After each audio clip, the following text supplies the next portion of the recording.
Hello, listeners. Emilio here with a quick programming note. The episode you're about to hear was recorded last year in 2025 and was the result of some back and forth we had with listener and fellow podcaster Christian Garcia. Written on the Wind was actually at the intersection of both of our interests as podcasts and podcasters. But pretty soon after recording, we at Sleepless Cinematic Podcast realized we didn't totally know where or how to position this in our release schedule, but we had a great time talking with Christian. This movie was very interesting and fun to dig into, and we did see that a couple of things were lining up for us. We just wrapped up some romantic comedies. This is a romance of sorts. Oscar season also just ended, and this movie had some notable Oscar nominations. And this year, 2026, marks the 70th anniversary of its release. So this is as good a time as any to talk about Written on the Wind. The next episode you hear from us will be the start of our new episode cycle on offbeat musicals. But until then, please enjoy our talk about 1956's Written on the Wind. It's available for digital rental. As you're about to hear, it's totally worth your time, especially if you're a fan of classic Hollywood films.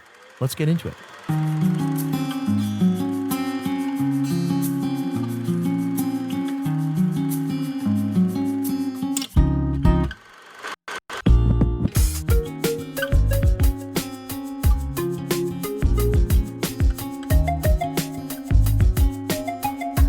Everyone, welcome to the Sleepless Cinematic Podcast, where we explore our shared love for watching and discussing movies, recorded in the late after-work hours, often in lieu of a good night's rest. I'm Madeline. I'm Emilio. And I'm Julian. The three of us are colleagues at a Midtown Manhattan music school. Yes, music is what brings us together, but movies are what keep us together, talking at the end of the night. So we've created some order to this ongoing trend by recording these conversations, considering an overarching theme while we cycle through 5 unique guidelines for engagement. You can email us at sleeplesscinematicpod@gmail.com. Seriously, we would absolutely love to hear from you. You can follow us on Instagram, and you can still follow us on TikTok for updates, highlights, clips, and other visual supplements to the audio that we record at Sleepless Cinematic Pod, all one word. In addition to these main episodes, we record and release bonus one-off episodes as we see fit. And that's one of these. This week, we are discussing the film Written on the Wind from 1956, directed by Douglas Sirk, starring Rock Hudson, Lauren Bacall, Robert Stack, Dorothy Malone, and others. And our guest today is a well-read, seasoned pop culture thinker. He has a podcast of his own, That Old Gay Classic Cinema, where for years now he has invited guests on to look at the golden age of cinema through a queer lens and appreciate how these films pave the way for modern cinema and culture at large. On a more personal note, I don't think I've had a more pleasant and respectful email exchange with anyone on this planet leading up to this talk. He might be one of the nicest people I've ever come across. We're excited for him to bring his perspective to our discussion today. Christian Garcia, welcome to the Sleepless Cinematic Podcast. Welcome. Thank you, guys. Thanks for joining us. Thank you for having me and answering my email.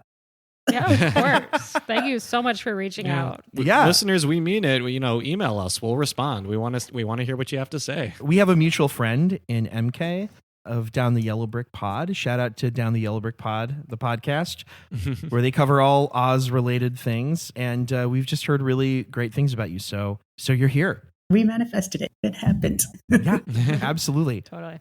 Before we get too deep into this, I just wanted to ask you really quick, because you do have your own podcast. What made you start that? I love that question. When I was a child, I used to love watching classic films such as Wizard of Oz, Sunset Boulevard, and Meet Me in St. Louis. Those are the 3 that are on top of my head. And I also was a frequent visitor on my cable channel of watching Turner Classic Movies. Nice. So my podcast is sort of an homage to that, and also to the great movie ride, R.I.P. at Disney World. Ah, nice pull there. What would you say has been a highlight for you on that podcasting journey so far? Just the availability to meet new people and the amazingness that they contribute to the pod. That's a nice answer. I kind of feel like if someone were to ask me that question I would have a similar response. Yeah. It's the journey, not the destination. Yeah. Exactly. And I think we've been really lucky to talk to a lot of people that are bringing really interesting perspectives to the films that we talk about. So I'm excited to hear yours on this film. Yeah. Can't wait. Yes. And that film is Written on the Wind. And while the title of the movie that we're talking about today refers to communication via gusts of air, this film is not to be confused with Wind Talkers, the film from 2002, John Woo, World War II directed film starring Nicolas Cage about the Navajo code talkers. Oh, interesting. Apparently very underrepresented part of the World War II story. I don't know if this movie did a great job, but by the looks of it, very different from Written on the Wind. So don't get them confused. Sounds like it. And speaking of World War II, Written on the Wind is also not to be confused with The Wind Rises, which is 2013 anime film directed by Hayao Miyazaki, which up until the release of The Boy and the Heron was assumed to be his final film. It's about an aeronautical engineer and his eventual test flight of a Japanese fighter plane in World War II. Yeah, not to be confused with that one. Yes, and speaking of wind in films, Written on the Wind, 1956, is not to be confused with The Wind That Shakes the Barley from 50 years later, the Ken Loach film, which stars Cillian Murphy. I don't want to call it low-key, but it's a film set in Ireland during the 1916 revolution and the eventual civil war that emerged in the years following. Maybe not the height, but at the beginnings of his international fame, Cillian Murphy decided to appear in a more like contemplative art housey movie, and I think it's one of the more underseen entries in his career. But yes, The Wind That Shakes the Barley, not to be confused with Written on the Wind. Written on the Wind is also not to be confused with Written in the Stars, which is a song that I know and that I feel like is very ingrained in my brain. It's from 2011, but when I went to look it up, it's by an artist I've never heard of, whose name I'm definitely going to mispronounce. It looks like Tiny Tempa. But it's like the Written in the Stars pop hip hop kind of hit from 2011 is just, it's very in there from how much I heard it that particular year. So you know what you mentioning that song made me think of? That Paris Hilton Stars song. Yeah. What was that one called again? I can't remember that one. Like I know it, but I can't remember the title. Stars Are Blind. Stars Are Blind. Is that the song of hers that not to be confused with Written on the Wind? Exactly. Yeah. Is that the song that plays in Promising Young Woman? Yes, it is. Yeah. It is. Yes. Yeah. Bo Burnham and Carey Mulligan have a moment over that song. Yeah. Well, I think Written on the Wind is not to be confused with Gone with the Wind. That's true. Of course. Yeah, Of course. Which is a movie that, of course, it's also set in the South. It's Southern Gothic. It's about generational wealth. There's some very problematic things going on in both stories. Oh, yeah. Sure. Whether it be in the hierarchy, the socio-political things going on. But yeah, Written on the Wind, that comes about 20 years later than Gone with the Wind. Yes, we are talking Written on the Wind, the Douglas Sirk film. And Christian, when we were batting around ideas about what we could talk about, this is a Douglas Sirk film, and the name Douglas Sirk has come up a lot with previous films and directors of films that we've discussed. Yeah, he's incredibly influential. So many of the directors that we have covered have directly cited him as huge influences. Yeah. Mm-hmm. Todd Haynes. Yeah. Podcast definitely. favorite over Most here. abundantly. Far From Heaven. I know that's one that people often cite as very Douglas Sirk inspired. Right. Yeah. And then we discussed Carol, and there's definitely, I don't know about an inspiration, but a dialogue for sure with the Douglas Sirk influence in that movie.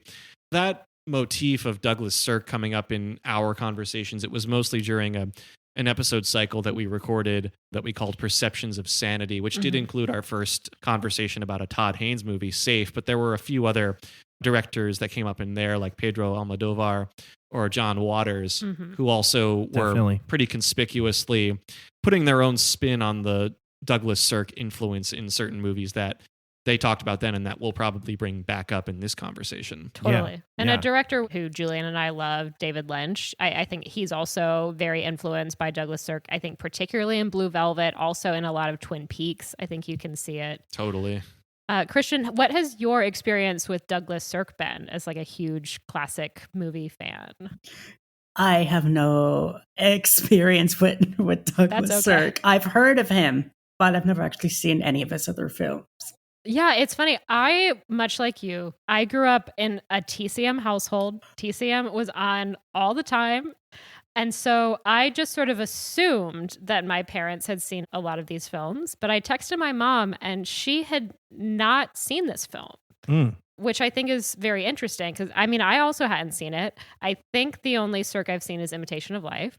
And I'm not totally even sure I've seen that one. That's the only one that really rang a bell for me looking through his filmography. I think that film is a film of his that seems to address issues that are maybe more visible in today's society. Yeah. But I think a film like Written on the Wind, in a kind of a very subversive way, is addressing a lot of other things that are still very much a part of American society. So Totally. I'm pretty pumped to get into this. This is my first Sirk. Yeah. Yeah, I mean, for me too, Written on the Wind, there was no image from this movie that existed anywhere in my consciousness before watching it for this recording. Like with you both, Emilio and Christian, this was my first rodeo with Douglas Sirk. Also, I feel like there's a couple of big names of a past time that I feel like when you read about more recent film directors, you see them come up a lot as influences, be it Douglas Sirk or like Howard Hawks or like Preston Sturges. Yeah. People like that who were at a certain time very, very big names. All of those names come up as influences for, say, the Coen brothers as well. I feel like they come up a lot in the present day as kind of ancestors in influence that they've passed along. But I feel like it can be harder to actually get to the work itself. Very cool. So, Emilio, what is Written on the Wind about? Great question. They say everything is bigger in Texas, and boy, it's true. Melodrama does not get much bigger than this. It's the 1950s. We're introduced to a pair of lifelong pals, Kyle, who's the playboy son of a mega rich oil tycoon, Jasper Hadley, and Mitch Wayne, a man who, where he may lack high society pedigree, he makes up for in strong character, geological know-how, and let's face it, chiseled good looks. Mitch has always been something of a cleanup guy for Kyle's life of excess and his many dalliances, and his allegiance to him is put to the test when Kyle puts the moves on a new secretary named Lucy. At first, Kyle's advances seem to trouble Lucy a bit, but she relents and the two of them become a couple and quickly wed. Mitch doesn't say anything at first, but deep down, he too has fallen in love with Lucy. Oh boy. Kyle's kid sister, Mary Lee, is also very much in love with Mitch. She sleeps around town with reckless abandon, but says that she's saving her serious affections for only one person, Mitch, though she's gotten every indication from him that this love is unrequited. All of these horny and complicated people's lives collide about a year after Kyle and Lucy's marriage. What will a shocking medical revelation do to Kyle's uneasy grip on the honest, clean life that he's led since being wed? Can Mitch keep his love for Lucy under wraps long enough to withstand a shakeup to the power balance at Hadley Oil? Will Mary Lee finally convince Mitch to sleep with her? Can Lucy see past the shell of a man her husband is starting to become? All of these questions and many more present themselves and are answered in Written on the Wind. Definitely. Yeah. And a lot of these questions are set up from the very beginning of the movie. Because the movie, it's like a cold open where a scene that we see later in the film actually starts the movie off, and we see Kyle has been shot stumbling out of the house. Do we know it's Kyle, though, at the beginning? Maybe not. I guess we just see a man in like a fairly wide shot. That's correct. So that's yeah. a good point. So we see a man has been shot. But we had gotten a close-up, I think, of Rock Hudson in the window, and he just has such a recognizable face, even in wide shot, that I feel like you're like, that's not Rock Hudson. Okay. Though. Yeah, I stand corrected. Yeah. It's also one thing that occurs in the beginning of the movie that I thought was really cool. When the actors' names are shown, you actually see them matched with the actors themselves. Yeah, I like that a lot. Yeah. When you see like the name Rock Hudson, you see the real Rock Hudson. Yeah. I also like how the movie then sends us back in time. I like the way that it does this The calendar. with the the daily calendar, and it like goes back a year and a half. I thought that was so cool. Oh yeah, very fun. It felt a lot like the beginning of a noir with like this kind of foreshadowing of a consequential scene later on. It gives you this kind of fatalistic assumption of where the movie's going to go. I do think there are a lot of noir elements in this film. Yeah. Yeah. We've just been talking about Rock Hudson's unmistakable visage. He is a really interesting character to consider when we talk about this film. Obviously, what's happening on screen, but a lot of what's happening off screen. Mm-hmm. I'm curious if you just have some initial Rock Hudson thoughts. They could be about the film or they could be more broad. I mean, Rock Hudson himself is a very interesting person as well as a character actor. He just exudes masculinity while also being in touch with his femininity. This film really does remind me a lot of Giant. He was also in that film alongside James Dean. And there are a lot of similarities between Mitch and his character in Giant. And for me, Rock Hudson in this film just exudes warmth. And whenever you see him, there's always this kind of sparkle in his eyes. For me, it's just very comforting. Yeah, he feels like he can provide security for you. Yeah. Like almost like he's a rock. Yeah. Stage name as it is, it's an apt one to bounce off of your point, Christian. I feel like he probably was seen as kind of like an ideal man by a lot of viewers at that time, but was, I'm sure, shaped to look that way to fit people's expectations, when the reality contrasted it a bit. And I think a lot, even before I had really like matched face and name, I feel like I used to, when I would just go through movie encyclopedias as a kid, I used to mix him up with Tab Hunter. Yeah, that makes sense. They had the same agent. Oh, they did. Interesting. Yep. And they look very different as people, but the mix of being like a 1950s hunk and like having that very obvious stage name for a first name. And an HU last name. Good point. A monosyllabic first name. Yeah. Monosyllabic, yeah. Well, fun fact, I mean, it's not super fun for Tab Hunter, but as I said, Tab Hunter and Rock Hudson have the same agent, which is Henry Wilson, the man who invented the beefcake, as he's known. And Rock Hudson was, obviously, we know now, a very, like, he was one of the first gay celebrities. He was one, as far as being eventually out. Now, at the time of this film, he was not out. But he was going to be outed by Confidential magazine. Now, their agent, Henry Wilson, to keep Confidential magazine from outing Rock Hudson, actually outed Tab Hunter instead. Wow. So it was like gave him a name. Exactly. Okay. Wow. Because I think at this point, like, he had a lot of money on Rock Hudson, like being able to really be this, romantic lead, and needing the public and women in the public to be able to buy into that. Yeah. And so I think he was willing to sacrifice poor Tab Hunter. I think the point you bring up there, I think, is also something that I find so fascinating. It's something that I've really enjoyed when I've listened to your podcast, Christian, is this idea that a lot of these older films, they're selling dreams to people. Yeah. I think that in a lot of ways, Written on the Wind it's like a nightmare, but you are able to enjoy it as somebody removed from all of the chaos. And Rock Hudson in this movie is the moral compass, not just the moral compass for the viewer. He's really the moral compass for everybody in the movie. He's the ideal that Kyle wants to be. He's the son that Jasper wishes he had. He's the lover that Mary Lee wishes she had. Yeah. He might be the lover that Lucy doesn't think she needs, but actually needs. Yeah. So this whole movie is just like orbiting the vision of masculinity, like you said, Christian, that he puts out there. I find that to be so interesting. I know that this has happened in other movies since with other movie stars, but this has to be a shining example of that.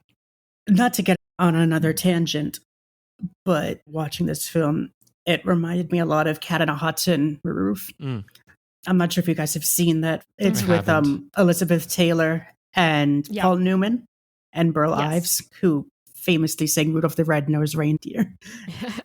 Yes, that one, yeah. That film also explores masculinity. And that film was actually a play before it became a movie by Tennessee Williams. And he was at the time, out queer playwright. And he was very disappointed with how the film ended because he didn't want it to be ambiguous, but he wanted Paul Newman's character to be more queer-coded. And I think it is in a way. But I also think that when watching this film, you could see Kyle's masculinity being threatened. Yeah. Not only by Rock, but also by a physician in the film that we can get to later. Yeah. I love that. Yeah, I think you're totally right. And, you're kind of talking about whether or not these gay actors are allowed to actually play queer-coded characters. That is one thing that Tab Hunter was kind of able to lean into, not in that he necessarily did a lot of like outwardly gay roles. He's in 2 different films that we talked about when we talked Divine. So Polyester and Lust in the Dust. And these are, Polyester, he is similarly to how you're saying Rock Hudson is kind of like playing the ideal man. In Polyester, Tab Hunter is kind of set up as the ideal man, even if it is all a lie. Sure. And then Lust in the Dust, I think people were almost like critical of Tab Hunter, like, oh, you're doing this like Divine film, like this, you're doing camp, like what does that say about him as an actor? But I actually think he does some really interesting work in these films. He's in Grease 2, which is not a good film, but I still feel like he is very entertaining in it. And I just feel like he's able to lean into this campiness of like kind of in the later 70s and the 80s once he is outed in a way that Rock Hudson was never really able to do. Yeah. And part of that is that he dies from AIDS fairly young. I think he's in his early 50s. Late 50s, yeah. Late 50s. But around the very same time that Tab Hunter was given these opportunities in the early mid 80s. It is interesting. Julian, I want you to weigh on this one because the very opening of Written on the Wind reminded us of a movie. Yes. And what was that movie? It's Polyester. Definitely. Yeah. The John Waters movie from 1981. As may already be evident from how we're talking about it, we saw that movie first before Written on the Wind. And so all I knew at that time was that this is a John Waters movie, and I knew that there was a Douglas Sirk influence, but not having seen any Douglas Sirk films, I did not realize just how directly apparent that would be. If you've seen Polyester and you watch the opening credits of, or opening sequence really, of Written on the Wind, it's almost 1-to-1. Yeah. And the fact that a song titled after the movie is playing as it all happens. Yeah. Very direct reference there. And Written on the Wind, to point out one more difference, Written on the Wind, the opening sequence is a foreshadowing of something in the movie, whereas in Polyester, the beginning that you see is the actual beginning. Yeah, it's like the table setting. Right. It's like, here's the world you're about to enter. Yeah. Yeah. I just want to really quickly piggyback off of something you said, Madeline. I loved what you said about Tab Hunter being able to play with this and for the movies themselves to present this vision of masculinity that is all a lie. Mm-hmm. I think John Waters was able to play with that in a way, in part because he's working under a very different studio system. He works very independently. So he had a lot of creative control, whereas Douglas Sirk was working in the studio system at the time. Hays Code is in full effect. And so, you're not going to get a movie like Polyester, but you're also not going to get very overt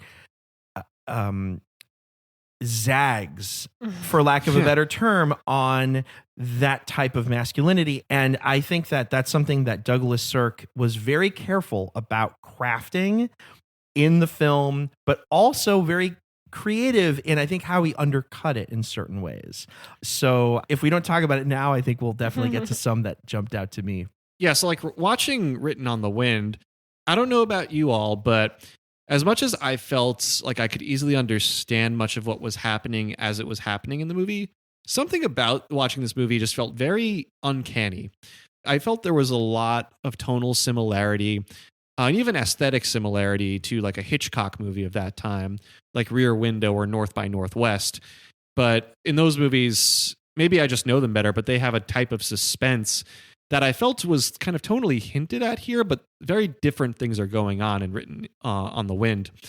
And it felt very in line with a lot of classic film styles, still a bit unfamiliar to my modern sensibilities, at least. And that's not always true for me when I watch a film of that time. And so between the narrative and aesthetics of Written on the Wind, how did it hit you all? Did you feel like this movie was jarring to watch, or perhaps like more standard fare of its time, or somewhere in between? Yeah, Christian, I'm really interested to hear how you felt because, Julian, you had sent us this question in advance. You and I talked a little bit about this the other day. And I said, like, I felt so comfortable watching this. I think because I was so entrenched in this kind of era of cinema growing up, that this felt very comfortable for me. Mm-hmm. So I find it so interesting that you use the word uncanny. Like, I didn't feel that at all. And I do think it has to do with how much of this kind of style you've been exposed to potentially. Mm-hmm. So, Christian, as someone that's a big fan of classic cinema, how did you feel just on like, how are the vibes for you? Madeline, I have to piggyback on what you just said. I agree. For me, while watching this film, it made me want to watch my other favorite classic films, like Breakfast at Tiffany's or Roman Holiday, or just one of those 50s or 40s films. For me, it just felt like a warm hug, even though it does feel very film noir. Mm-hmm. You have Dorothy Malone as this sort of, she always does this eyebrow raiser. Yeah. And I'm like, it's giving very Marilyn Monroe. Totally. That's what I thought. I was like, that's not Marilyn. They're definitely going for a Marilyn kind of look, though. Yeah. By this point, Marilyn Monroe and the look, that's a thing. Yep. Yeah. One thing, Julian, you mentioned Alfred Hitchcock, which I do agree with. You had said North by Northwest, which I see. One that I thought of a lot was Dial M for Murder. Yes. Which I have good also one. not seen. Very good call there. Yeah. I think that would be a good double feature with this. Interesting. Yeah. I think visually you got the Technicolor going. Yeah. I also think one of the things that jumps out for me in this movie is obviously it starts, we know that there's a gunshot. Yeah. But the presence of guns is like everywhere. Yeah. It's like Rock Hudson goes and buys his dad a rifle for Christmas. Like it's like you can't go 7 minutes without knowing that there's a gun involved. Yeah. And I feel like that's a very Hitchcockian type of move. But supposedly Kyle threw his pistol in the ocean. This is true. Yeah. Yeah. Yes, in air quotes, as Christian's saying here. Yeah. I mean, I feel like I've had this experience with other movies of that time before. I don't know. Maybe it's just something about that type of Technicolor from that time, but I feel like I've seen The Searchers just once before in college. I felt kind of similar watching that movie, where I think maybe what it was just that movie has some very jarring tonal shifts too. And it felt kind of like you can feel the breaking of new genre ground in that movie, I think the same way you can in Written on the Wind. And maybe that's why like I felt a certain amount of uncanniness watching it. I felt like there was a clash of sensibilities. Yeah, I do think it's interesting how it has such like an action-packed start. Yeah. And then it chills out a lot. It's it is tonally quite a contrast once you go back in time and kind of start meeting the characters. Yeah. So I did not grow up with cable, so Turner Classic Movies was not always on in my house. But I did get around to seeing a lot of classic films. And so this did feel very much like slipping into a very comfortable pair of jeans in a lot of ways. Yeah. I'm going to say something else too that Madeline, you might be on my wavelength about this. I don't know, Christian, where you'd fall on this as well, but watching this film honestly reminded me so much of my time watching The Bachelor. I can kind of see that. Yeah, that show tries to manufacture Yeah. drama left and right.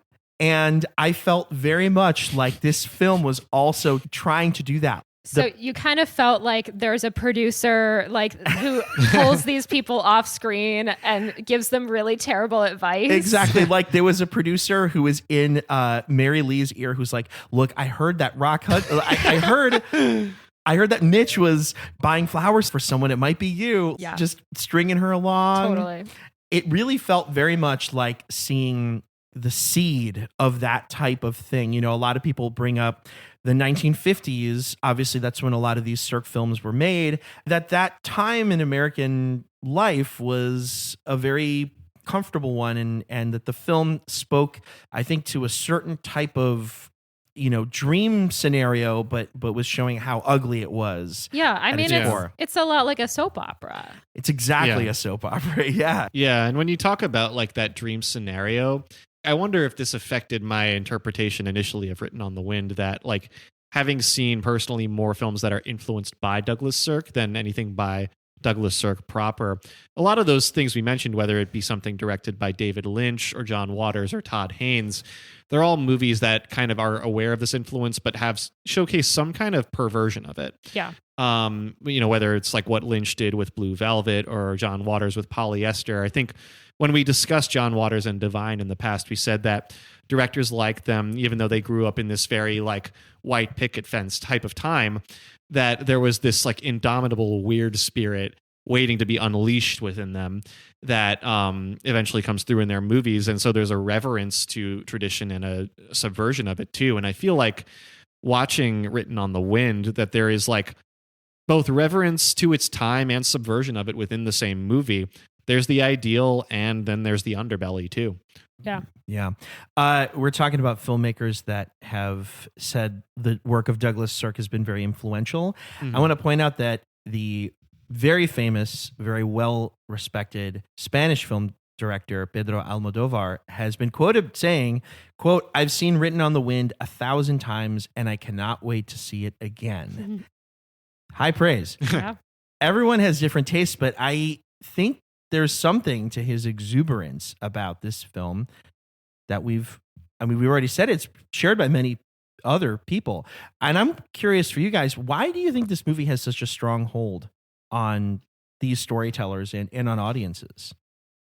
For me, I think this film really speaks to a certain audience, a sort of audience that just wants to escape. Mm-hmm. And with this film, it provides them that sort of escapism. And I think all films, especially during this time and in subsequent years before, it provided a safe home for a lot of people. Yeah, I think this movie has a little bit of everything. Like it has this whirlwind romance. Like the beginning with Kyle and Lucy is very romantic. I think she's a little insane for accepting his proposal. Yeah, but if you buy into their love for each other, then it is very romantic. And for the first year of their marriage, it seems like he's gotten sober, like they're building a life together. And that is very sweet. But then this movie, it has this very romantic aspect to it, but then it also has like sex and murder and it's got this kind of mystery element. So we're talking about Hitchcock. It's like it in some ways feels like some Hitchcock films. It's not a thriller, but it has thriller elements. It's not a noir, but it has noir elements. Yeah, it's elements of the genres. I mean, I think if I had to affix one genre on Written on the Wind as an overarching label, it would be like romantic melodrama.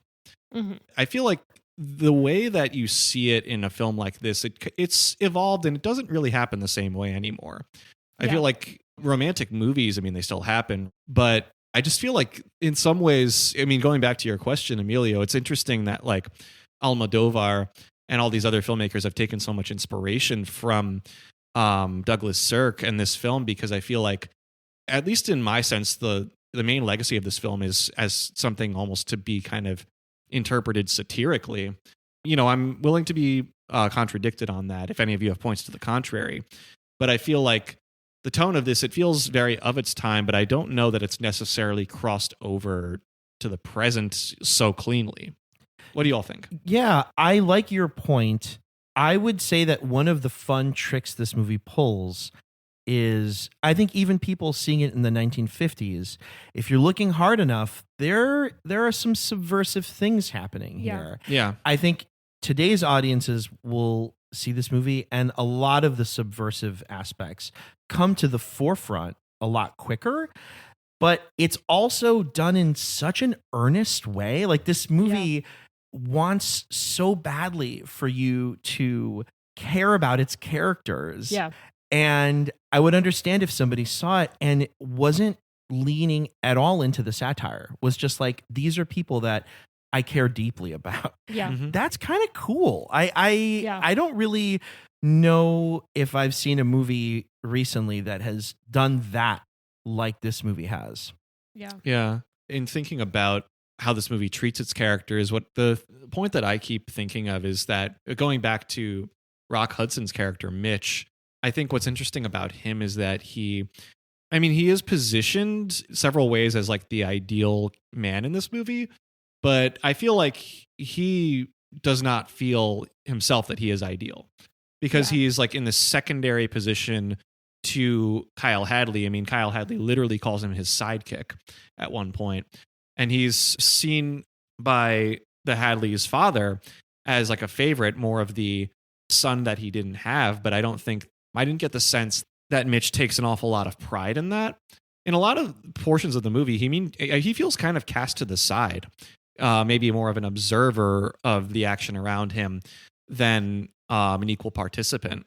So I thought that was interesting as a character choice. It paved the way for the positive conclusion that he has pretty neatly, but there's a lot of other characters around him who are going through what seem to be worse personal crises, and they're much louder about it. Yeah, like his crisis is he's in love with his best friend's wife, which I'm sure that must be very difficult. But there are people around him dealing with addiction and infertility. Right. And so, Yeah. So you were talking about how Rock Hudson in this film feels sort of like the guy cast to the side. And I was trying to look this up. Do you guys know, in any of your research, did Douglas Sirk know that he was gay?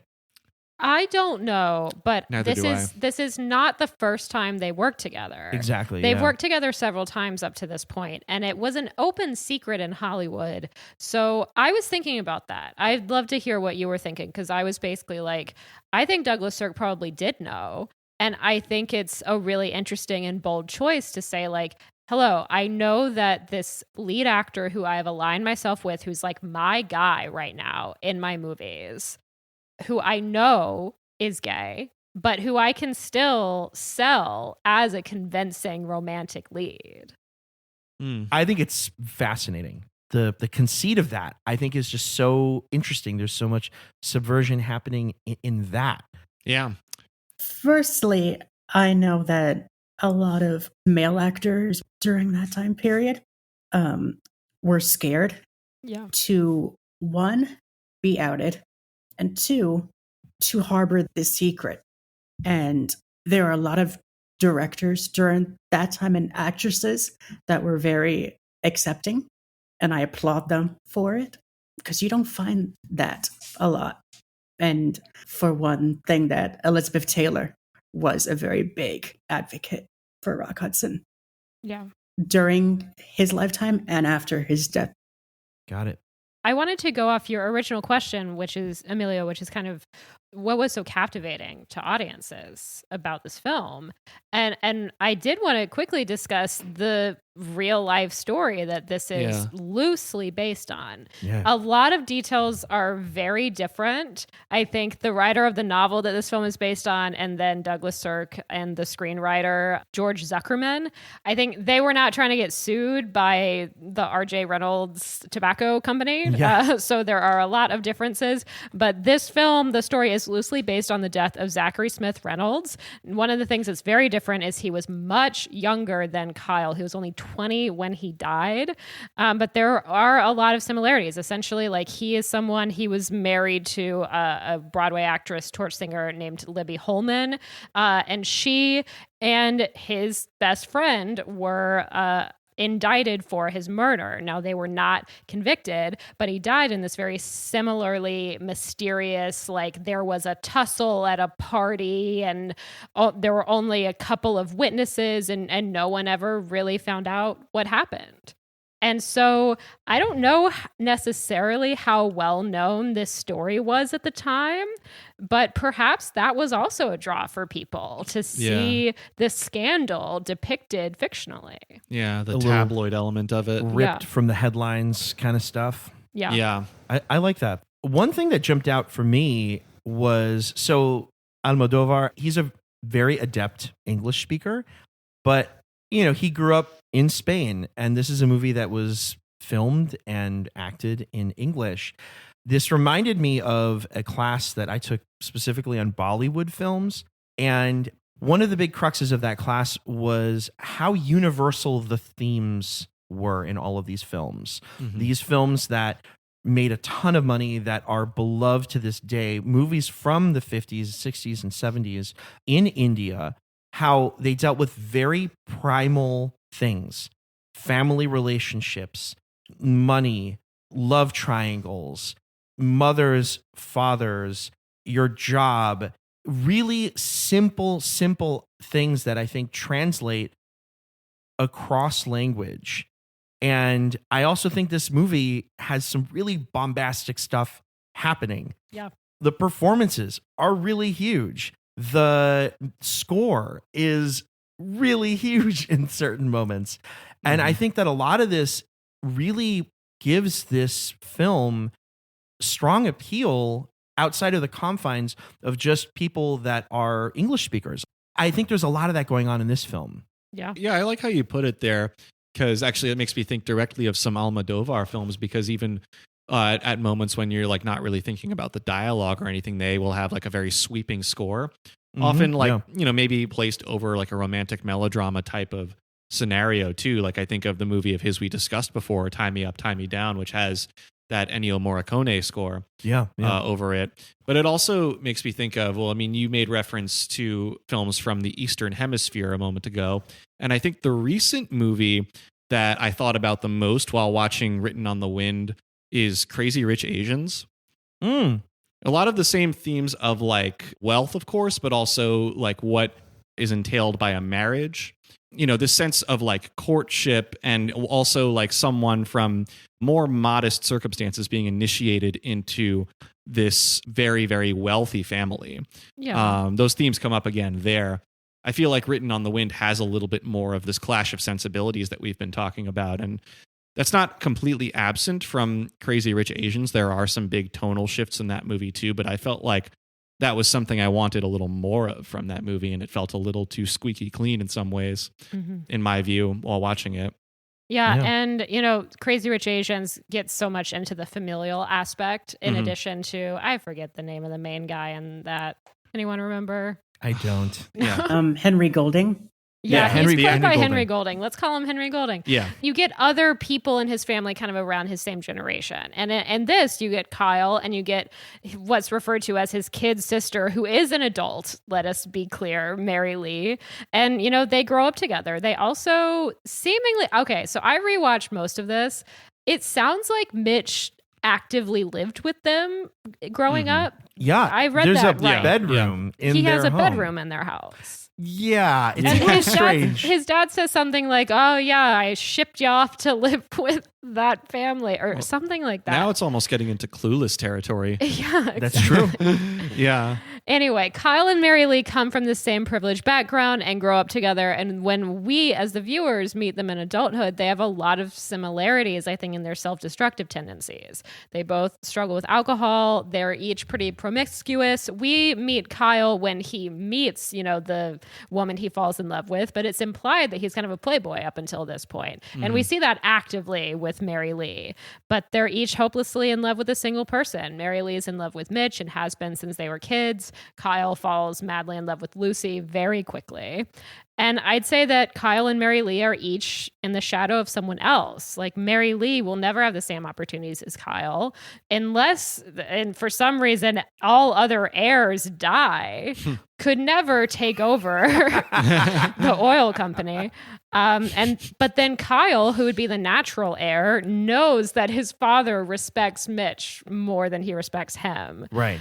So my question for you guys is, how do the story and character arcs of Kyle and Mary Lee differ throughout the film? And if their situations were reversed, do you think they would play it out in the same way? There's part of me that thinks that on some level, if you were to switch Mary Lee and Kyle's positions, there would be similar arcs for them. Yeah. But I have to consider, like, given the gender dynamics of that time and the social expectations, I feel like that probably wouldn't have been completely possible. Yeah, it probably wouldn't be 1-to-1 for that exact reason. Yeah. But I was trying to think, like, if we're focusing on Mary Lee, and either she's able to convince Mitch to love her early on, or she meets a totally separate person and gets married and has a happy marriage into 1 year, and then gets some sort of terrible information that one of them can't have children a year in. I think my question is kind of like, are they both so traumatized and are they both so fragile that they will kind of descend back into these tendencies eventually? So they're ill-fated. Damned if Yeah. they do, damned if they don't. Yeah. Interesting. Yeah. I'm going to side with you on that. And I think that from the very beginning of the movie, it sets this very fatalistic tone. Mm-hmm. Mary Lee, I think, even says, she's like, this whole act of Kyle's is not going to last. Yeah. Something's going to go south. And sure enough, it does. And Mary Lee also, I think she's made almost some peace with not the outcome, but of where she's at in life. Yeah. Like she's doing this and she's like, I'm cool with it. Yeah. Whereas Kyle is like, I wish someone would come and save me. I think that's kind of where my question came from, in that I was thinking about the scene where she and the man from the gas station are brought back to the house by police. And my question is, what were they arrested for? Public Drunkenness? indecency? They were at a motel. So I think that there's a double standard here that I think the movie is addressing. It's not a criticism of the movie, but it's like she is open sexually.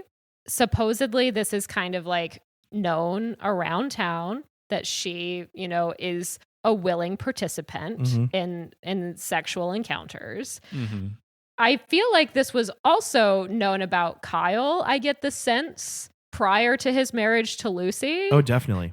And thus, my question is, would they ever bring Kyle and a woman he picked up somewhere home to daddy? Probably not. I just feel like she is a grown adult, and I don't think that she did anything illegal by going to a motel with a man and having a consensual sexual relationship. Yeah, I totally see your point there. I mean, as all of this has been said, some character comparisons have crystallized in my mind, and I'm about to bring up an IP that I think in this conversation has been a long time coming. I think that both Mary Lee and Kyle have characters you can compare them to in succession. Yeah. I feel like Mary Lee is a little bit like Roman Roy. Definitely. In that, like, both of those characters are kind of like, they're dealing with the same trauma as all of their other siblings, but there's a little bit more of a nihilistic kind of like fuck it attitude to it. They're living it up. They're living it up. Yeah. And I feel like there's a conniving edge to Mary Lee that you see in the film sometimes. I feel like she's a little more manipulative than Kyle. There's this mix of emotions with those characters. And then Kyle is a little bit more like Kendall Roy. Yeah. Where there's like the family he's born into is kind of the best and worst thing to ever happen to him. Kind of an aspiration and a burden at the same time. And he can never really escape it. So is Mitch Tom in this? I think that's a pretty good comparison. I haven't seen enough of the show to give you my honest assessment, but I do think he is the outsider, right? Yeah. Yeah, Mitch is a little bit like Tom Wamsgans, although I think that I would say that Tom is more of a punching bag. There's another character on Succession who calls him an interloper too, and I think that is much more of who he is, and I think that Mitch is a little more like along for the ride, but not like actively trying to sink his teeth into things. But I think that he's viewed in that way, though. Yeah. I don't think he is that way. I don't know that we directly ever see anyone accuse Mitch of this, but I think we hear people make reference to just kind of Mitch being like the poor kid that, you know, comes along with this family. I thought of another comp for him too. I feel like Tom Hagen in The Godfather, because he's kind of like the poor kid who Vito Corleone rescues off the street and makes a man out of him. Yeah. And also that Tom Hagen is involved in the family's affairs, but not really like greedy necessarily. He has a comfortable position with them. And I feel like that's how I see Mitch, even though he's certainly not viewed in that same way. He's not viewed as simply part of the woodwork. Yeah. I'd jump in with two quick comparisons if we're going to go that place. Yeah. The first one that jumped out to me, a film that came out really close in time to this one, is Sabrina. Yeah. The Humphrey Bogart. Not the teenage. No, that came out much later. But the original Sabrina, because there's the one in the 90s with Harrison Ford and Greg Kinnear. But yes, Christian's saying no. I know, I agree. Christian's making a thumbs down. Yeah, not very good. No, the original one's quite good. We've talked about Audrey Hepburn. Yeah. She's got a great turn in that film. But Humphrey Bogart is kind of like the Mitch character in that. He's the older brother who's like, I actually take care of stuff. I get things done. William Holden is the younger brother who's more of the playboy, who's very fly by night. And the other film that I thought of, and I never thought this would come to my mind, but it just did. Has anybody here seen Eastern Promises? No. I'm aware of its existence. It's David Cronenberg. The Cronenberg film. It's from Then 2007 with Viggo Mortensen. Exactly. So the Viggo Mortensen character is kind of like the Mitch in that one. And he is the guy who kind of looks after the son of a very important guy who's also kind of a screw up. Mm-hmm. And there is a lot going on in that film too about the dynamics of how far can this guy really move up in a world that he's not born into. Yeah. Mm-hmm. So we'll leave it there. No, those are good comps. And I was just, we talked a little bit about Mary Lee, but for Kyle, if he doesn't meet Lucy, where does he go from here? Like, do we think he's still just gonna kind of spiral and perhaps meet the same grisly fate he ends up meeting in this film? Probably eventually. Yeah. Yes, and I sort of got the vibe from how smoothly his courtship of Lucy happens at the beginning of the movie that he was kind of just looking for a wife in general. Yeah, there's this, I don't necessarily buy into this, but there's this kind of theory among straight women that many straight men, it is not who they settle down with, it's when they're ready to settle down. Mm-hmm. And that whenever they're ready to settle down, they will with the next person that they date. That it has a lot more to do with timing than the person. I don't know that I necessarily buy into this, but I think if you do, you can ascribe it to Kyle pretty easily to say, like, perhaps he's had his fun and now he's ready. And she seems nice and she's very pretty. Yeah. Yeah. She also is that archetype of the woman who's like, I can look past all the red flags in him. And I kind of see it. And then I also think that there's a little bit of the thrill of the chase with him. Yeah. Because she rebuffs him after he's pulling out all the stops and is like, Here's the closet full of all this beautiful clothes in your size. Here's this beautiful hotel room that's overlooking the water. And when she's like, I'm getting on the next plane out of here, dude, it makes him go, oh, okay, maybe I got to drop a more serious move here. Maybe I got to like put a ring on it. Yeah. So perhaps. That is Christian, true. what's your read on Kyle? Like, do you think his intentions with Lucy are pure? That's a difficult question. I have to agree with what you said, Madeline, about finding a mate. I think that goes with Kyle, but in reverse. Because I'm not even sure if it even crosses his mind to get married. Yeah. It's like, for him, it's love at first sight. Yeah. And not to be all fairy tale, but he's living very much in a Disney movie. Yeah. yeah, absolutely. So for me, Kyle is a very complicated character. He just exudes playboy. And I don't think he was ever ready to settle down. And I think what pushed him into reality are two things. One was marrying Lucy. I think she sort of set him straight for like a month. And then once he hears of his incapability to have children, that also kind of brings him back to that dark spiral that he's always known, and for him is a crutch. Yeah. Mm-hmm. You mentioned that scene with the police bringing Mary Lee home. There was that poster housewife, and if you guys have seen Mona Lisa's Smile, there was that hunt for husbands and trying to be the perfect wife. And for me, Mary Lee doesn't exude that. She's very selfish. She just exudes unrequited love with Mitch, especially during that scene when they have their little picnic on the lake. That whole scoring of when they're driving to the lake and she just whips out the picnic basket. I'm like, girl, what are you doing? Yeah. She I'm with you on has that. been planning this. Oh, yeah. This is like from day one. Oh, yeah. That whole score of them driving to the lake, it was a very like suspenseful score. And I was like, is she going to bring out like a pistol? What's like, Right. if you don't drive me to this lake. Right. Yeah. No, she's wanted him so bad for so long. Maybe this is the day. Desperate times. Yeah. Call for picnics by the lake.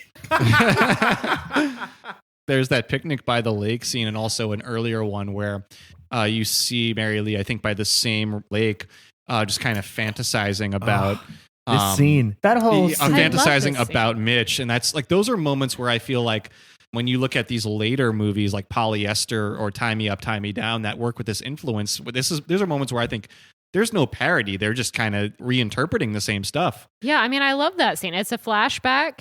You hear the flashback, but you don't see it. But you see her reaction to it rather than seeing it. And that's so much more powerful than if they were to take us back to like childhood, like seeing a scene of them. Do you think it would have been as impactful if they would have hired child actors to be their younger selves? I don't think so. I think that part of what's so affecting about it is her facial expressions. Yeah, the tension between what you hear and what you see in her face. And I think the auditory flashback is an underused technique in film.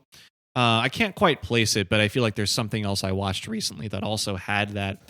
And yeah, just for exactly what you're saying, like the way that you can hear you can sort of you get the mix of like maybe the facts of what happened from the audio with the character's interpretation of it in the same frame, as opposed to just seeing the scene and having that be perhaps a little more ambiguous. I think that's the big point there. Yeah, it develops her so much more effectively to see her reaction to this reminiscence. Yeah, I feel like you can read that scene as some interpretation much clearer if you're not seeing the image alongside it. Yeah. But just like, the very rosy sort of vibe of that scene is a moment where I feel like This moment is a bit of a litmus test for viewers, because I feel like some people looking for a more conventional story will watch that and think this is exactly what you want, whereas other, like, maybe people looking for more of a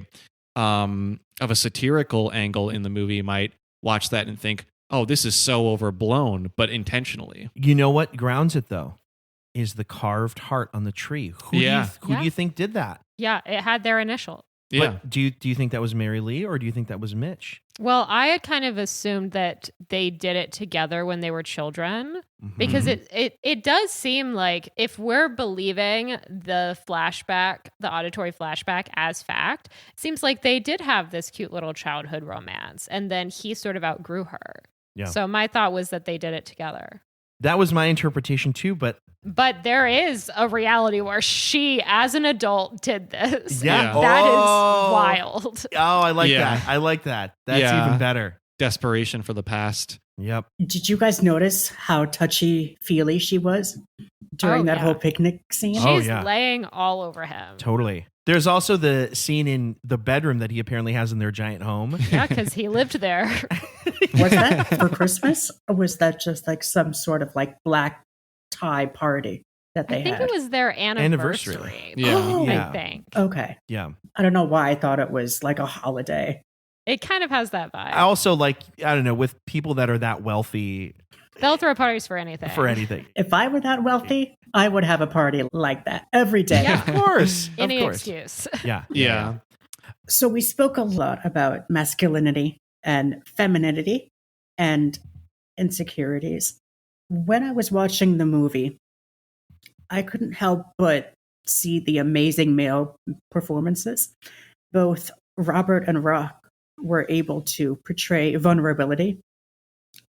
So with my question with insecurity, for Kyle, why do you think he did not confide in Lucy about his inability to have children? Did he think himself too proud? Or was he scared of how he thought Lucy would react? I think that his good life was a house of cards. Yeah. And hearing this news just took the foundation right out from under. So for me, I think it's that thing where in his mind, he's like, of course I can't have a good thing. I'm too much of a screw up for me to have a good thing actually come to fruition in my life. And so I think it's less that he was scared for how Lucy would react and more for just, he's known that if he has insecurities of his own, he doesn't divulge them to people. He goes in and hurts himself first. Yeah, the doctor describes his low sperm count as a weakness, which was the wrong word to use to Kyle. Definitely. Because Kyle doesn't want to be seen as weak. And I think that really broke him, is hearing it described in that particular way. It's like the doctor was trying to couch it, but did the exact opposite.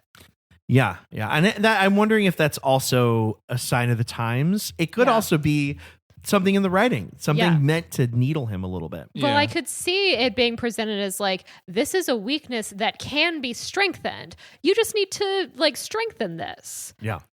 But clearly Kyle didn't hear it that way. Yeah. And also in his position in this family, there has to be pressure on him to produce an heir. I was thinking the exact same thing. Yeah. Because that often happens with the families where the patriarch is a baron of some kind or a captain of industry, whatever you want to call it. So I feel like he has to be cracking under that kind of pressure too. Mm-hmm. I also wonder if maybe part of the reason why he doesn't find a proper outlet for this frustration is that he never really has had that in his support system, that as many people as are around him, he's never really had anyone else around him to allow him kind of a therapeutic outlet. Yeah. The way that he has been brought up, it's been all about suppressing supposed weaknesses, and here's one that he simply cannot ignore. Yeah, and this is also a time period when the nuclear family is the default and is kind of expected of any married couple. And I think that he knows that Lucy also wants children. And I think that it does scare him, that not necessarily that he's afraid like how she'll react, like she'll be mad, but that he feels like he's letting her down if he can't give that to her. And maybe that she would say like, having children is so important to me. If you can't do that for me, then I will go elsewhere. To Mitch. Perhaps he's picked up a little bit on that Mitch would be a willing participant. Yeah. In a manner of speaking, yes. Although I do get the sense that there is, like, as much as Mitch and Lucy have this, to the viewers, apparent attraction to each other, that they're kind of being intentionally cautious about how they interact with each other most of the time.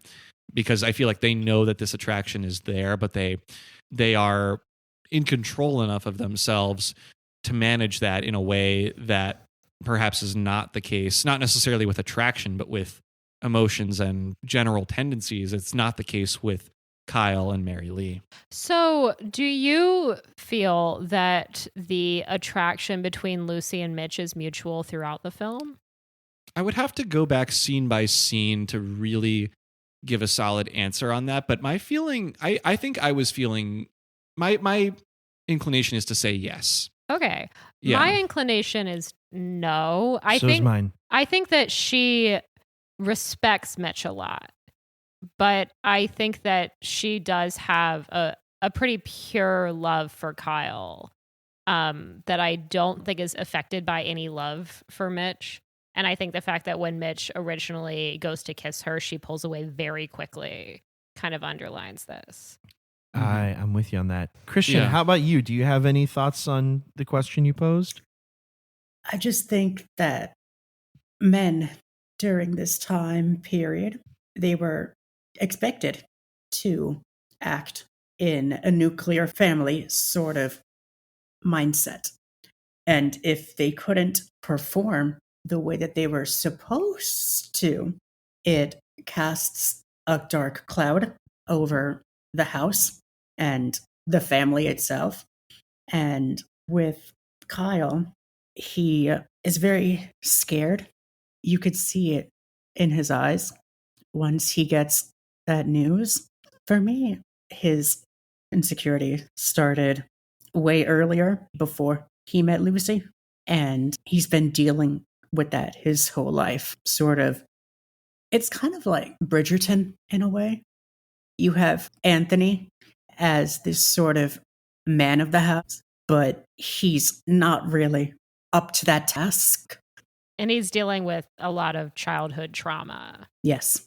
That's impeding his ability to kind of lead. Yep. These two, I don't think have watched Bridgerton. I haven't. But I have. I like to watch season 1 and 2.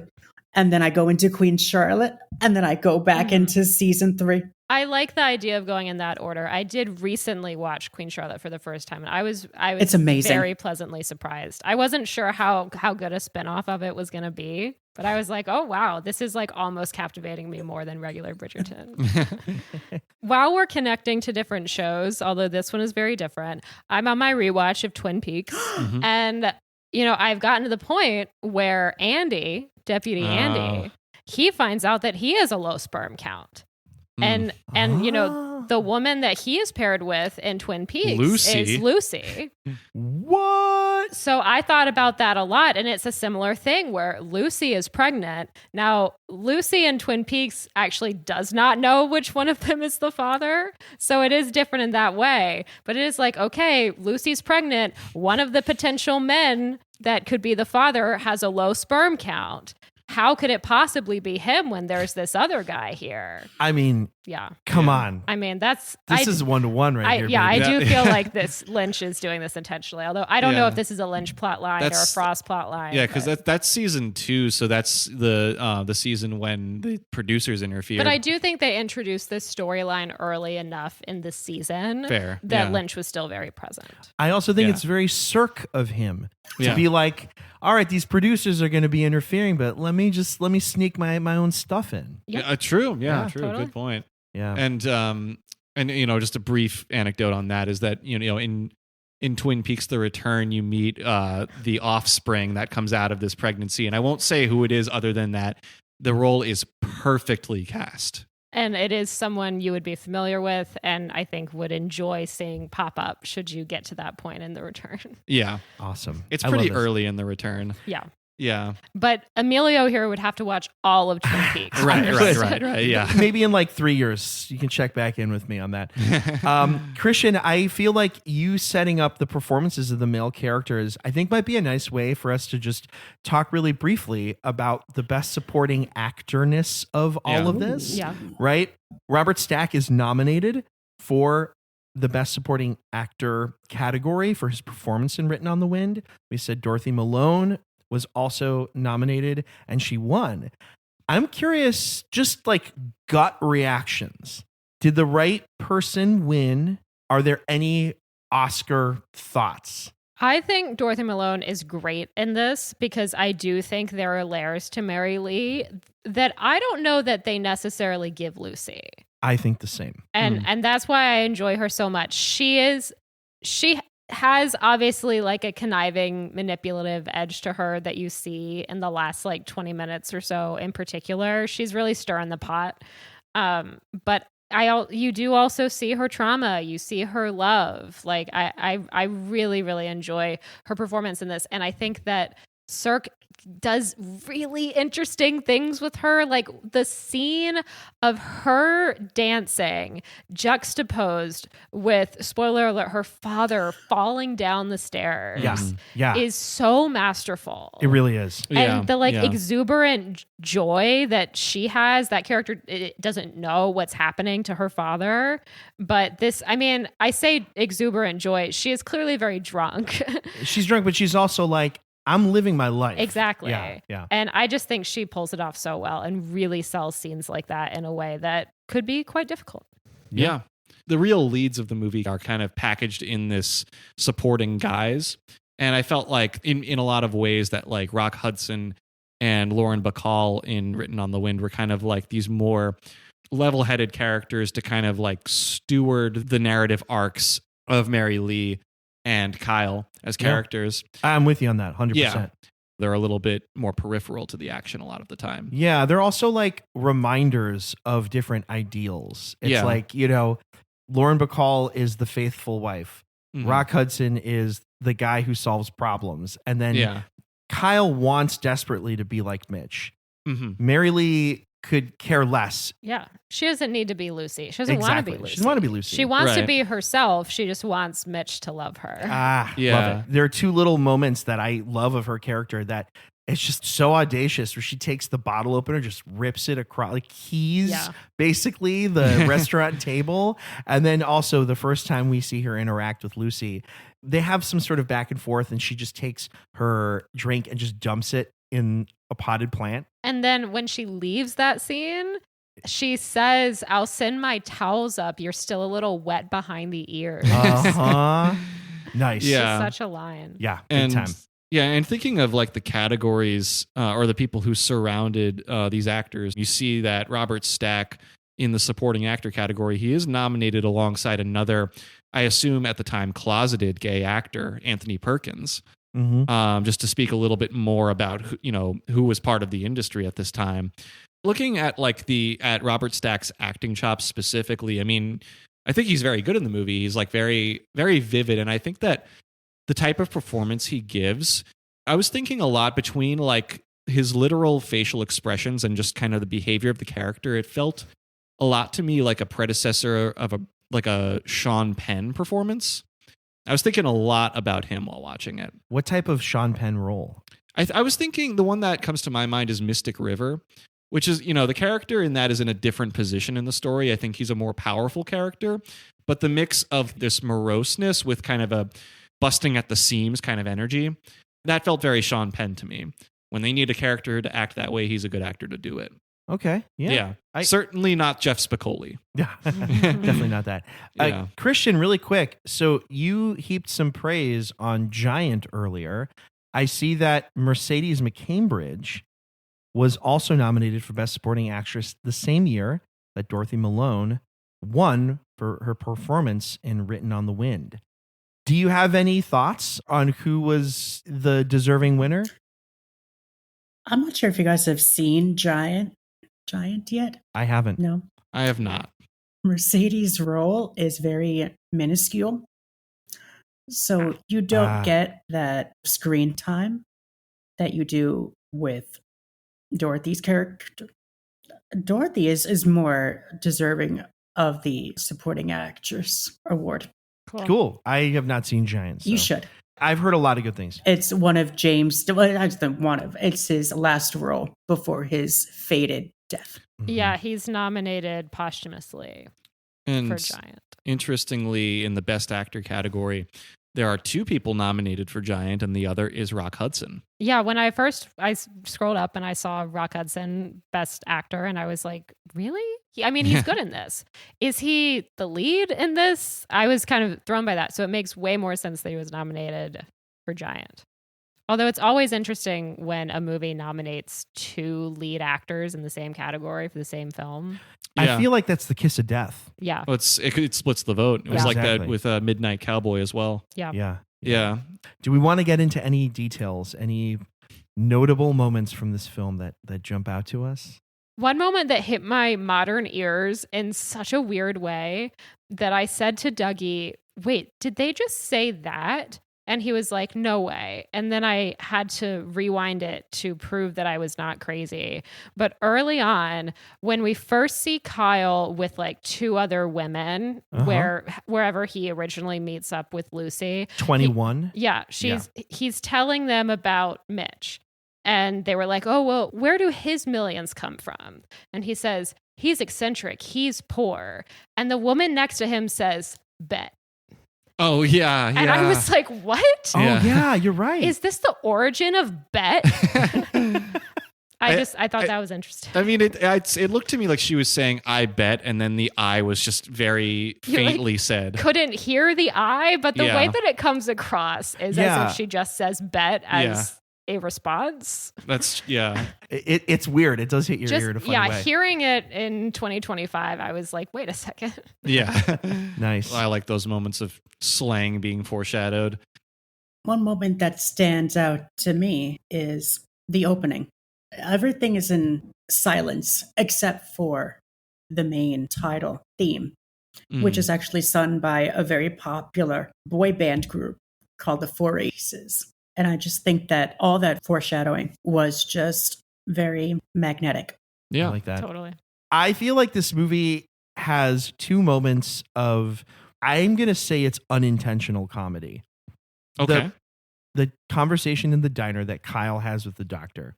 Him leaving the diner is one of the funniest things I've ever seen. It's very funny. It's hilarious. I mean, it's aided by the big swell in the music. He looks catatonic. Yeah. And then when he steps out, the camera pans slightly to the side to see a little kid riding an electronic horse. And the undercurrent is like, oh, I'll never have this. Exactly. I'll never put my little son on a little mechanical horse. Or even that this little kid has something that this guy doesn't. That too. I think it will be one of the lasting images I have of this film going forward. And then the last one, which is just basically the final shot of this movie. Mary Lee being this kind of important character. The shot of her at the desk, at her dad's desk, with the portrait of her oil tycoon father holding this model oil tower and her cradling what appears to be the same model oil tower. I love it because her whole life she has pined for Mitch, and I'm just going to say it, like the phallus that she can actually do something with is her father's business. I think it's kind of brilliant. Yeah. And you can see the look in her face towards the end when she's holding this thing. She's like, well, maybe this isn't going to turn out so bad for me after all. Yeah. Yeah. I do like that. I don't know how audiences in 1956 responded to them, but holy cow, I cannot respond to that without busting out with laughter. Totally. Yeah, I mean, I don't have too many like little details I want to point out, but Emilio, you mentioned the ending. That if we're going to talk about Douglas Sirk, we have to give at least a little bit. of time into discussing the kind of ending that his movies are known for. And this is something that really came across when we've looked at movies that are influenced by him, is that in spite of there being like some really difficult things that go on throughout the plots of these movies, they have these like really sunny endings. And I think, I may have guessed from some of the people influenced by him that was more of like a satirical spin, but no, watching Written on the Wind, that's totally something that exists in this movie too. Right. It's played earnestly. Yeah. That like something totally tragic has happened to Kyle and Mary Lee Hadley, but Mitch and Lucy get out of it pretty cleanly. Yeah. Yeah. And, it's a kind of a happily ever after ending for them. Quick as it is, it's not like something that just happens without any care for it. I feel like that ending is quite intentional. Right. Yeah. There's another moment that jumped out to me, which is that scene that Mitch has with Jasper, the patriarch of the Hadley Oil Empire. And Jasper is talking to him and he says, "It's about time you got hitched, isn't it?" And the look on Mitch's face where he goes, "No, I have enough trouble finding oil," to me is one of those moments. It just, the coding when you understand who Rock Hudson is and his sexuality and the way that the movie is almost thrusting this heteronormative thing on him. Yeah. And he has to sidestep it. It's kind of uncomfortable when you really read into it, but there's also something really fascinating about that. Yeah. That I think somebody like Douglas Sirk, which we talked about earlier, I think he's very aware of the fact that Rock Hudson was gay and that this was sort of a way for his actual sexual orientation to be somewhere in the films, even though he had to be something else. He had to be a fantasy. I think that's really interesting. Yeah. Let's transition over to Unlikely Shared Universe. What do we think? Yeah. Cool. Any volunteers to start? I'll start if you guys sure don't mind. All right. The last we know of Kyle, he is dead by gunshot, presumably due to an unintended discharge while he and his sister Mary Lee struggled for control of this pistol during a domestic dispute. Because of the accidental nature of this death, Mary Lee is able to get off with a judicial slap on the wrist, and life is able to more or less resume just without Kyle. Now that leads me to believe that this was actually all a setup. Depressed by his alcoholic tendencies and the insecurities he felt in his marriage with Lucy, he stages his own death with the help of Mary Lee, who, for her complicity in this, gets sole inheritance of the Hadley Oil Empire. Kyle starts over, but it's hard because he doesn't have a ton of useful skills and is well known in the local tabloids. He changes his name to Rex Kramer, Rex being a regal reminder of the titan of industry he might have become if he had just kept his shit together in Texas as a younger man. He does, however, have a pilot's license and therefore decides to enlist in the Air Force, and he excels there. He does several tours of duty in Vietnam. He climbs the ranks to become a captain.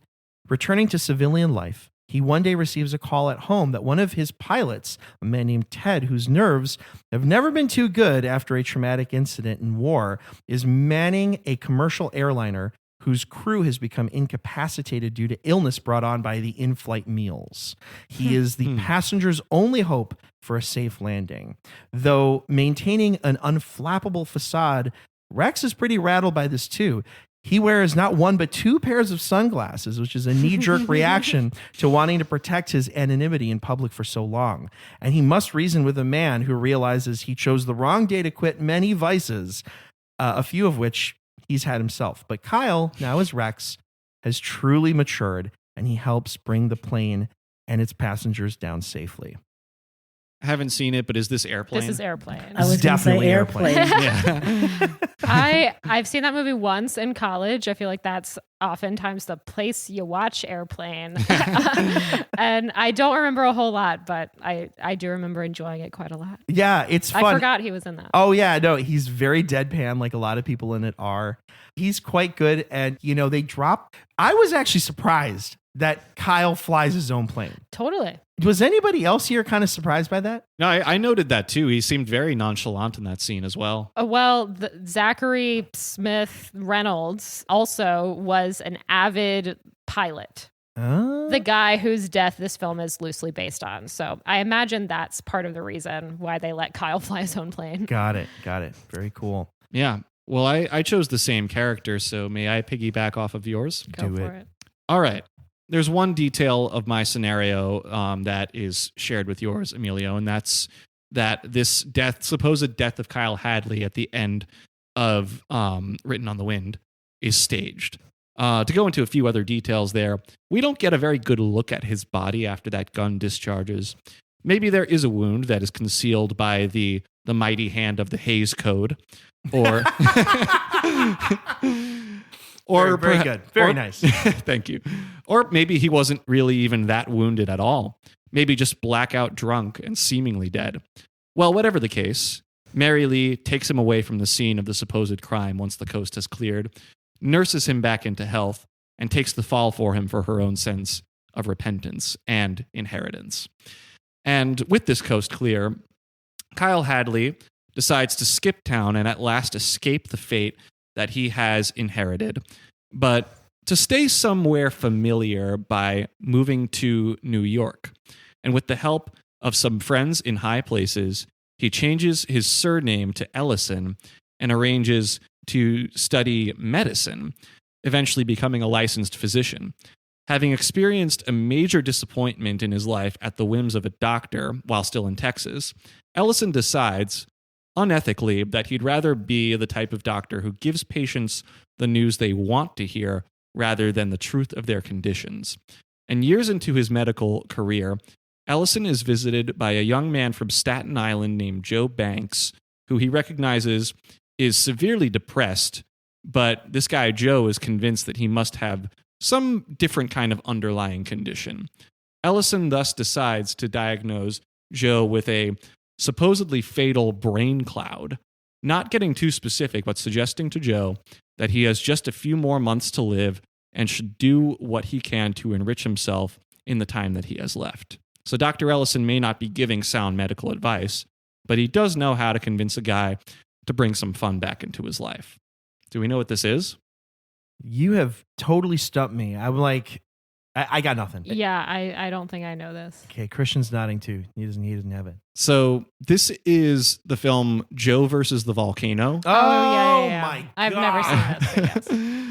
Yes. I should have got that from the time he has left. Yeah. And I mean, I did say the guy's name is Joe too. But jeez. All right. And this is, for anyone who's unfamiliar, this is a film that Tom Hanks starred in before his big dramatic turns in Philadelphia and Forrest Gump. It was released in 1990, and Robert Stack plays the doctor who gives him his diagnosis early in the movie. Okay. It's a really offbeat kind of comedy. I think it's a cult classic. I'm definitely of the camp that thinks this is a special, often overlooked movie. Also features some great performances by our man Dan Hedaya. Also Abe Vigoda and Meg Ryan playing 3 different characters. Ooh. Whoa. Okay, Yeah. now I really want to see it. Yeah. Yeah. I've heard a lot about this movie, and there we go. It's a very distinct movie. I do recommend it. Joe versus the Volcano. All right, cool. Well, we're going to talk a little bit about Lucy, who claims to be from a small town that we've never heard of. I believe in Indiana. Yeah, I got that. Yeah. Regardless, this story sounds just vague enough to be fake. Mm-hmm. So she says, nothing like this has ever happened to me, but I don't buy her naivete. Perhaps she has positioned herself in this particular job, in this particular office in New York, with the intention of seeking out Mr. Kyle Hadley. Ooh. You see, she herself comes from a wealthy family who also made their millions through oil drilling. Her father, once a general, struck oil on the West Coast, and then soon settled down and had 2 lovely daughters, Carmen and Lucy, or should I say Vivian. Now, many years after their birth, General Sternwood, her father, hires a private detective to hunt down a protege of his who has gone missing just 1 month earlier. And this detective Philip Marlowe becomes entangled with Vivian, Lucy, while investigating this case. And I'm sorry if it doesn't help you determine what movie this is, but I cannot go into further detail because this gets into heavy spoiler territory for the movie I'm connecting to. I got it. So we're going to jump forward a little bit to the passing of General Sternwood. The executives at his company couldn't bear the idea of one of the daughters taking over the mantle. And so Lucy and her sister Carmen were forced out, and Lucy was left to determine her next course of action. Having some inside knowledge of the oil industry, she sets her sights on Kyle Hadley, a known philanderer who she is determined to tame. It's the big sleep. It's a big sleep, yeah. I mean, I figured because I like it, though. I really like it. Because I wasn't able to really go into detail and the plot, that's why I wanted to drop the name. No, it's great. Philip Marlowe. Even before you said that name, I was like, the big sleep. Yeah, Cool. Yeah, for sure. Yeah, that's a movie I was thinking a lot about while watching this, I think. Oh, yeah. Yeah, because Lauren Bacall is like very much a femme fatale in that movie. Yeah. And definitely not in this film. This is a bit of a zag for her. Yeah. Totally. I feel like her character in Written on the Wind is a little more what you see is what you get. Whereas in The Big Sleep, she's just like changing left and right. Yeah. There we go. Yeah. This has been really cool. Are there any last things that we want to say about Written on the Wind? I'm glad to have finally seen a Douglas Sirk movie and understand this source material that so many people have worked from in the years since Douglas Sirk was making movies. That, you know, whether it's like queerness specifically or other details that are rising through the ways that this movie or others might be trying to hold them back. I think it's really interesting to look at movies of the era of Written on the Wind with the knowledge that they are not, like, they may be kind of lionized as these like rosy picture portraits of their times or America at that time. And I think when you really look at some of those movies, I think there's almost none that perfectly fit that. I mean, you know, because when you look at classic films, there's a finite amount of them. And yet I feel like when you examine them as a modern viewer, there just keep being new things to dig up. So I just think that this is fascinating. And I know, Christian, that your whole podcast is all about that. So I guess that's sort of a plug for what you do too. It is. And I just want to say thank you again for having me on. Totally. Yeah, thank you so much for joining us. It's been so much fun. This whole experience has been just very gratifying. And I'm just grateful that you guys would just take a chance on me and my podcast and just lend out an olive branch, if you will. Of course. I think that's a huge part of doing this, you know, and I'll say, you know, from my own experience, having listened to a number of episodes of your podcast, there are wonderful, incredible, cool things that you can get out of it. You have some incredible guests too that I think are just as passionate about this as you are.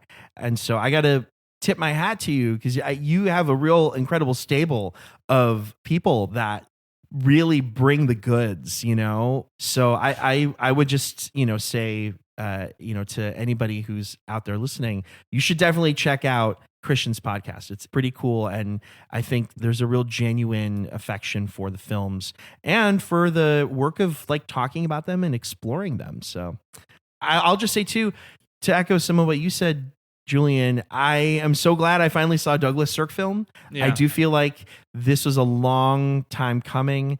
I kind of want to see more. Yeah. I want the full Douglas Sirk experience now. I feel like this movie was cool in how earnest it was, but also I think there's just so many ways to read it through a modern lens, and I just had a blast. It was really cool. Yeah, I thought it was very fun. I really enjoyed it. It felt nostalgic for me to return to classic cinema in a way that I don't that often. But as I said many times towards the beginning of this recording, it's something that I grew up with so much that this film just felt very comfortable to me. I think you had said it's like slipping on like a comfy pair of jeans. Like I definitely felt that, and it just makes me want to, you know, revisit a lot of these classics and then dive deeper into Sirk and like other movies that maybe I never got around to experiencing. Definitely. Yeah, I think that's shared. Cool. Christian, we've talked a little bit about your podcast already, but would you mind telling us where people can find it and find you? Yeah. You can find us on Instagram. The handle is that old gay classic cinema. Just one word. We also have a YouTube channel as well. And we're on Spotify, Apple Podcasts, and iHeartRadio as well. Very nice. Awesome. Cool. Well, in addition to this podcast, you can follow us still on TikTok and Instagram at Sleepless Cinematic Pod. You can contact us via email too. We've said it at the top. We'll say it again. We would love to hear from you. Write to us, please, at sleeplesscinematicpod@gmail.com. I'm not on Letterboxd. I'm still not on Letterboxd. Maybe I'll fix it at some point. I know you guys are. Yes, you can follow me, Madeline, at Patroness of Cats. And you can follow me, Julian, at Julian_Barthold. If you're listening to us for the first time, thank you for finding us. If this is the 4th or 5th or 50th time you've listened to us, thank you for sticking with us. We have really grown to love doing this, and it means the world to have our budding listenership grow. And if you haven't already, we'd ask you, return listener, to please write a positive review and rate us on your podcast platform of choice. This is one of the best ways for new listeners to find us and help our podcast take its next steps. You can also keep it grassroots and tell a friend to tell a friend about the Sleepless Cinematic Podcast. That helps too. And now I think we have come full circle. Oh! Good.